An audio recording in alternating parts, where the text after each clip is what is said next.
বন্ধুরা, আজকে আমরা 0 ও 1 দিয়ে একটি সুন্দর বিড়াল ছানা আঁকব।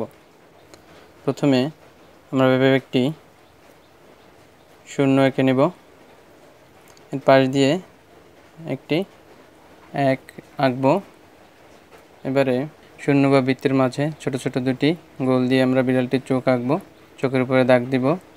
এভাবে নাক দিয়ে নাকের দুই পাশে দুইটি রেখা দিয়ে মুখ আঁকব, মুখের দুই পাশে আমরা এভাবে তিনটি রেখা দেব। মাথার উপরে দুই পাশে এভাবে দুইটি কান আঁকব। এবারে একের নিচের দিকে একটি রেখা মিলিয়ে লেজ এবং উপর থেকে একটি রেখা বাঁকা করে পা এঁকে নেব। গলা থেকে পায়ের সাথে আরেকটি রেখা মিলিয়ে আরও একটি পা আঁকব।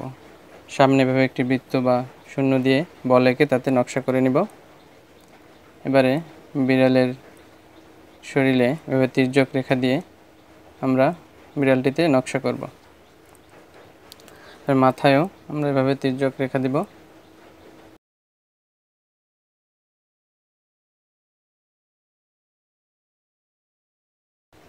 এখন বিড়ালটিতে আমরা রং করব। বিড়ালের কানের পাশে আমরা কালো রং দিয়ে দিব এবং পাশে যে তির্যক নকশা করা সেই তির্যক নকশা করাগুলোতে আমরা কালো রং করব। কালো রং করা হয়ে গেলে এবারে আমরা বলটাতে একটি অংশে আমরা একটি অংশ বাদ দিয়ে আরেকটি অংশে লাল রং করব। বলের নকশা আমরা লাল রং করব। এবারে বিড়ালের কানে হালকা হলুদ রং দিয়ে মাথার চারপাশে আমরা হলুদ রঙের শেড দিব। এবার বিড়ালের শরীরেও পাশ থেকে আমরা গাঢ় করে হলুদ রং দিয়ে দিব।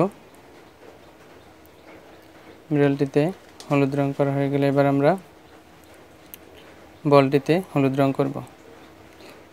এখন বিড়ালের চোখে আমরা মেরুন রং দিব। এখন বিড়ালটি আঁকা হয়ে গেল। বিড়ালটি কেমন লাগলো তোমাদের জানাবে। ধন্যবাদ সবাইকে।